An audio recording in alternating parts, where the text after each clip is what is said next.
हाय बच्चों, नमस्कार। कक्षा 8वीं विषय हिंदी पूर्णांक 80 अवधि 2.5 घंटे का स्वागत है एक बार फिर से नए फैंटास्टिक वीडियो में। बस ये हो गई फॉर्मेलिटी, ठीक है। अब बात करते हैं काम की बात। क्या बात करते हैं? काम की बात। बच्चों ये हिंदी का पेपर है 3 अप्रैल का, है ना। क्या थे सब विश्वास करो ये पेपर के लिए? थे सब ये पेपर के लिए विश्वास करो गई बेटा। यो पेपर है विषय हिंदी का, यानी ये विषय है कक्षा 8वीं का विषय हिंदी का। बच्चों ये पेपर है पूर्णांक 80 नंबर का होगा। और यो ही प्रश्न पत्र काले आपके मतलब परीक्षा में आए 3 अप्रैल को। मतलब यही ये असली लीक पेपर। देखो मैं अगर मारवाड़ी बोलवा लागियो ने तो मैं रुकू लो कौन है, आसान की बात है। तो मैंने हिंदी से बोलवा दो, ठीक है। तो मैं पूरा हिंदी बोलूंगा। और अगर आपको मारवाड़ी में वीडियो चाहिए अपनी मारवाड़ी लैंग्वेज भाषा में, जो कि मैं यूं चाहता हूं कि भाई अपनी मारवाड़ी फेमस हो पूरे राजस्थान में। और आपने वो तो पता ही से कि मैं जो टीचर हूँ, जब मैं पूरे राजस्थान को नंबर 1 टीचर हूँ। तो अगर स्टार्ट कर दिया मैंने मारवाड़ी बोलना, तो मारवाड़ी सरकार नरेंद्र मोदी के बाप को भी मारवाड़ी विषय को 22 लैंग्वेज से करके 23rd लैंग्वेज जो है मारवाड़ी लैंग्वेज अगले ही साल लानी पड़ेगी। तो अगर आप चाहते हो तो नेक्स्ट वीडियो में मेरे को कमेंट करिएगा, सर मारवाड़ी में ही समझाओ। चलिए ये सब बातें तो वेगी। अब मैं खाली हिंदी में बात करूँ और मैं आपने अगर मैं जो मारवाड़ी बोल रहा हूँ आपने समझ में आ रही हो नहीं आ रही वो भी मतलब आप जो है बता दीजिए, ठीक है। अब साथियों मैं सिर्फ हिंदी में बात करूंगा और हर एक प्रश्न को अच्छे से समझाऊंगा। चलिए पहला क्वेश्चन आप सभी का यह आएगा 3 अप्रैल के दिन, बदलू ने जमींदार को चूड़ियों का जोड़ा क्यों नहीं दिया? ठीक है, तो इसका राइट आंसर हो जाएगा कम दाम पाने के कारण। मतलब देखो जमींदार हो कंजूस, ठीक है, जमींदार था कंजूस, तो वो कम दाम पाने के लिए बदलू को बेचारों को पैसा नहीं दे रहा था। और बदलू गरीब बालक था, गरीब बालक नहीं सॉरी गरीब काका था, है ना। काका की जगह बालक निकल गया। बदलू काका गरीब थे तो कम दाम पाने के कारण वो चूड़ियों नहीं बेचना चाहते थे। दूसरा प्रश्न, पृथ्वी की आकर्षण शक्ति के बारे में किसने बताया? तो इसका राइट आंसर हो जाएगा न्यूटन ने, ठीक है।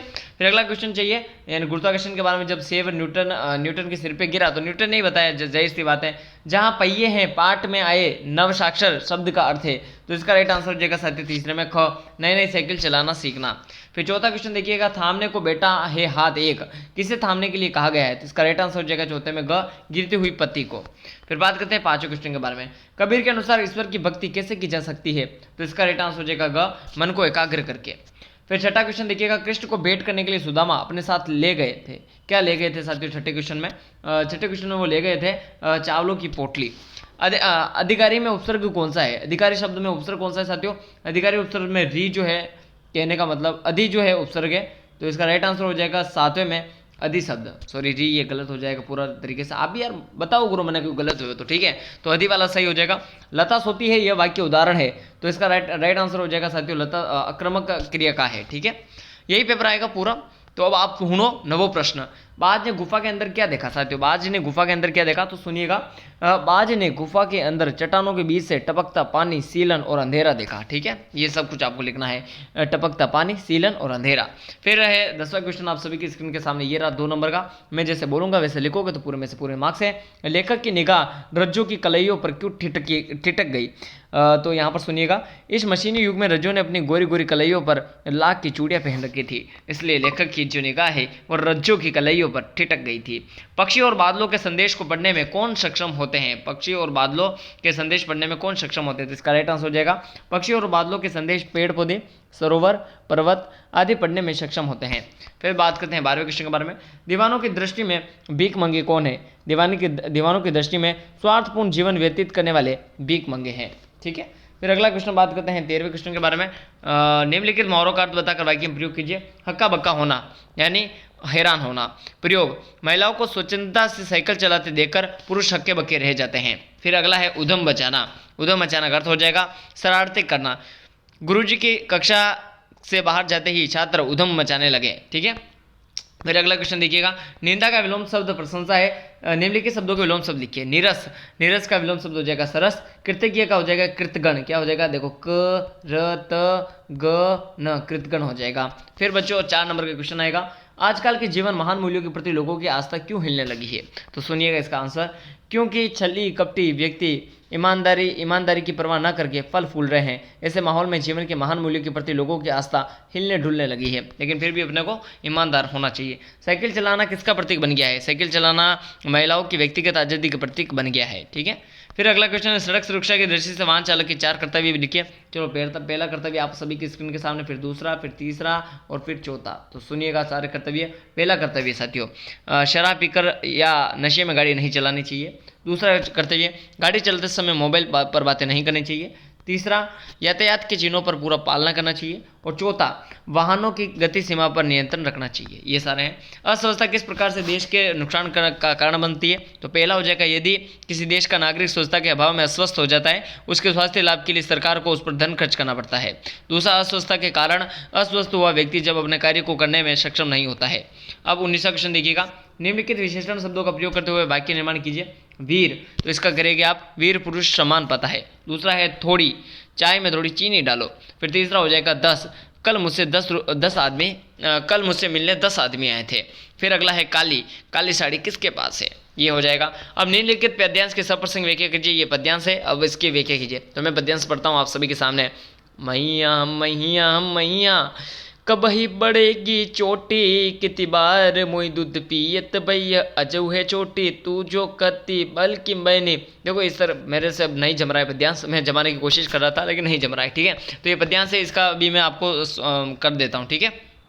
इसका हिंदी अध्यास तो आपको ऐसे करना है, देखो प्रसंग ऐसे लिखना है। यह पद सूरदास के पद शीर्षक पाठ से लिया गया है। इसके रचयिता महाकवि सूरदास जी हैं। श्री कृष्ण बड़े भाई बलराम की लंबी चोटी देखकर माता यशोदा से बार बार पूछते हैं कि माँ मेरी चोटी कब बढ़ेगी। देखो ऐसे बोलते हैं, देखो जैसे यह अजऊ है चोटी, तू जो कहते बल्कि बेनी जो हुई है लांबी चोटी, काढ़त गोत नानावत जे, नागिनी से भूई लोटी, काचो दूध पियावत पची पची, देती न माखन रोटी, सूर चिर जीवो दो भैया, हरी हलधर की जोटी। तो यहाँ पर इस प्रकार से अब इसकी व्याख्या करिएगा आप, मैं व्याख्या करके समझाता हूँ आप सभी को।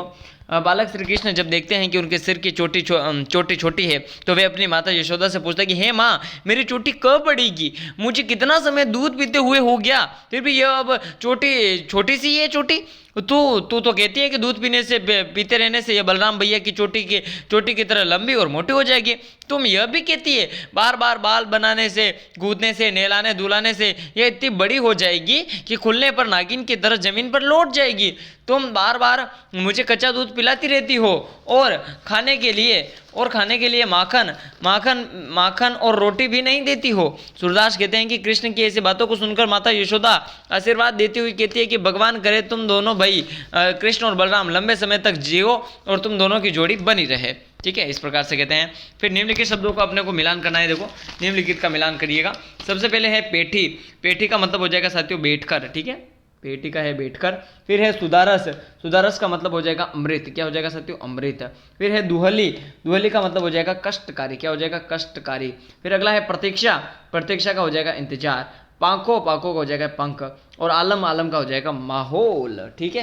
ये इस प्रकार से राइट आंसर हो जाएगा। फिर बात करते हैं अगले क्वेश्चन के बारे में। दिए गए क्वेश्चन में उचित शब्दों का चयन करें। तो यहाँ पर उचित शब्दों का चयन करना है। पहला आप सभी की स्क्रीन के सामने ये आ जाएगा। तो पहले का हम चयन करते हैं। पहला हो जाएगा हम भीख मंगों की दुनिया में स्वच्छंद लुटाकर प्यार चले। दूसरा हो जाएगा हम तो समझ नहीं पाते। दूसरा हो जाएगा, देखो पहले में भीख मंगा हो जाएगा, दूसरा समझ हो जाएगा। तीसरा हो जाएगा जड़ती हुई पति को थामने बेटा हाथ, ये लगा जाएगा थामने बेटा हाथ। फिर अगला हो जाएगा यहाँ पर मैं आप सभी को मनुष्य को दूसरों से, क्या हो जाएगा मनुष्य को दूसरों से मधुरता से व्यवहार करना चाहिए, मधुरता से व्यवहार करना चाहिए। फिर धोती फटी सी और लट्टी दुपट्टी, अणिया में यही है ना लट्टी दुपट्टी, हाँ लट्टी दुपट्टी। फिर दिन प्रति होनी होती, फिर इसका क्या हो जाएगा होनी होती गोरस की, ये हो जाएगा दूध और नहीं, ये गलत हो जाएंगे, ठीक है। फिर अगला क्वेश्चन हो जाएगा निम्नलिखित गद्यांश को ध्यानपूर्वक पढ़कर प्रश्नों को उत्तर देने। चलिए अपन गद्यांश पढ़ लेते हैं। मैंने जान लिया कि आकाश में कुछ नहीं रखा, केवल ढेर सी रोशनी की सिवा वहाँ कुछ भी नहीं है। शरीर को संभालने के लिए कोई स्थान नहीं है, कोई सहारा नहीं है। फिर वे पक्षी किस बूते इतनी ढींगे हाँकते हैं, इसलिए धरती के प्राणियों को इतना छोटा समझते हैं। अब मैं धोखा नहीं कहूँगा, मैंने आकाश देख लिया, खूब देख लिया। बाज तो बड़ी बड़ी बातें बताता था, आकाश के गुण गाते थकता नहीं। उसी की बातों में आकर मैं आकाश में कूदा था। ईश्वर भला करे मरते मरते बच गया।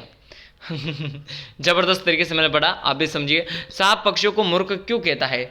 सांप पक्षियों को क्यों मूर्ख कहता है? सांप के अनुसार पक्षी धरती के सुखों से अनजान रहकर असीम आकाश की ऊंचाइयों को ही नापते रहते हैं। इस बात पर सांप को पक्षियों पर मूर्खता कहते हैं। सांप ने आकाश के संबंध में क्या जान लिया था? सांप ने जान लिया था कि आकाश में ढेर सारी रोशनी के अलावा कुछ भी नहीं है।